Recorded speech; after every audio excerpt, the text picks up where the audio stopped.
The world expected another royal event. Beautiful, polished, predictable. But when the news broke that Princess Leonor of Spain had married Prince Christian of Denmark, Europe froze. Royal watchers gasped. Palaces went silent. It wasn't just a wedding, it was a political earthquake draped in silk and gold. For years, the rumors swirled. Glimpses at state dinners, stolen smiles during royal gatherings, letters exchanged across borders. Yet no one, not even the royal press, saw this coming. One quiet morning, the official statement appeared from Zarzuela Palace. Her Royal Highness Princess Leonor of Spain and His Royal Highness Prince Christian of Denmark have been united in marriage. The announcement shattered every expectation. The royal world erupted. Britain's tabloids went wild. France called it Europe's most strategic love affair.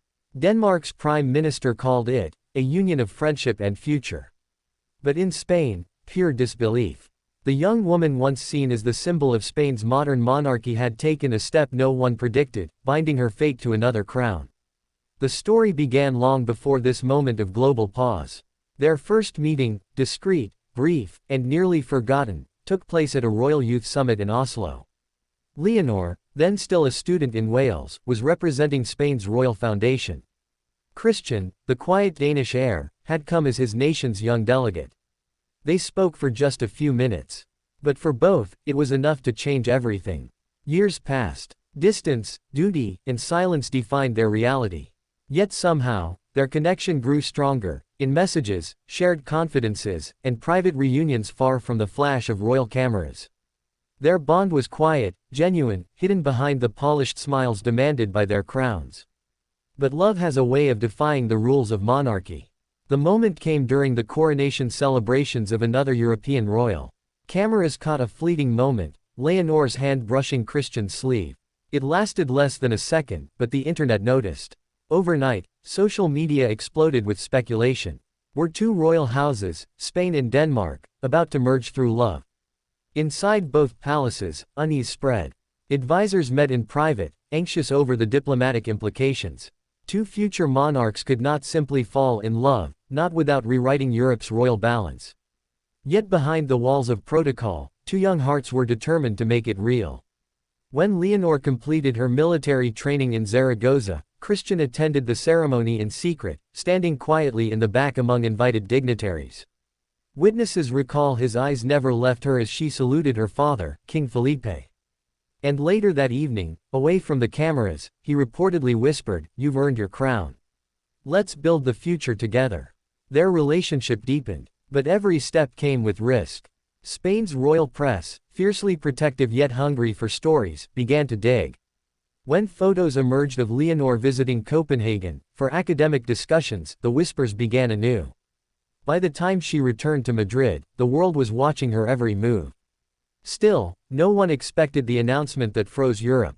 Not the timing, not the secrecy, not the sheer defiance of royal precedent. Spain's royal household issued the statement first, followed by Denmark's, confirming the union had been conducted in a private royal chapel with immediate family present. Within minutes, news agencies scrambled to confirm the impossible. Had the heirs to two European thrones truly married in secret? The answer was yes. The wedding had taken place quietly at El Escorial, Spain's sacred royal site, in a ceremony witnessed by only 30 guests. No foreign press, no cameras, no international audience, just love, sealed under the vaulted ceilings of royal history. When the first official photo appeared, Leonor in an ivory silk gown, Christian in Danish military dress, the image swept across Europe like a storm. The contrast was breathtaking, her poise, his calm. Two royal bloodlines, centuries old, joined by something stronger than diplomacy. The reactions were immediate and divided. Some celebrated the courage of two young royals choosing love over protocol. Others questioned what it meant for Europe's royal balance.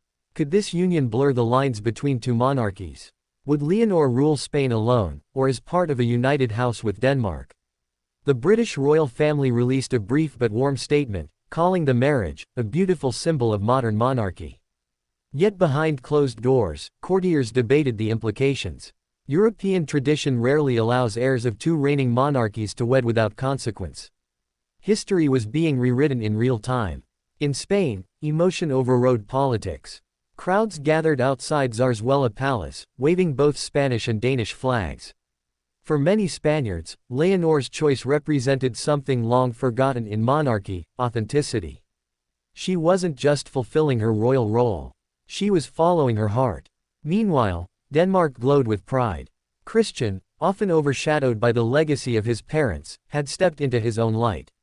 His quiet charm and deep loyalty made him a natural complement to Leonor's poised authority. Together, they seemed unstoppable, young, regal, and united by purpose.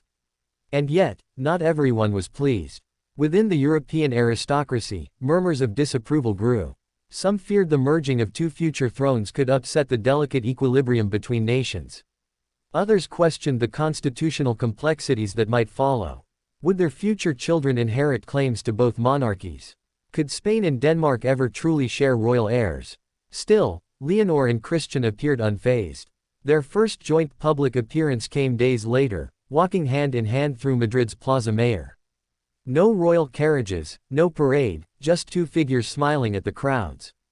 The simplicity was powerful. The symbolism, undeniable. European media could talk of politics, diplomacy, and law, but the public saw something else. Hope. A new kind of monarchy built not on formality, but humanity. As Europe tried to process the shock, reactions poured in from around the world. In London, royal watchers compared Leonor's grace to that of her grandmother, Queen Sophia. In Copenhagen, citizens described Christian as the prince who made history. Even outside Europe, the union captivated hearts, a story of love powerful enough to pause a continent. Inside Spain, the emotional peak came during Leonor's first public address as a married royal.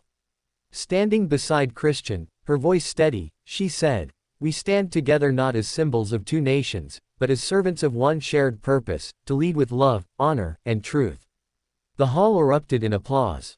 Even her father, King Felipe, visibly moved, wiped a tear from his eye. Behind that composure, though, lay years of quiet struggle. The young couple had faced immense pressure, from media, from advisors, even from tradition itself. They had fought to preserve something fragile and real in a world that demanded perfection. And in the end, they won. The royal world had no choice but to adapt. What began as shock slowly turned into admiration.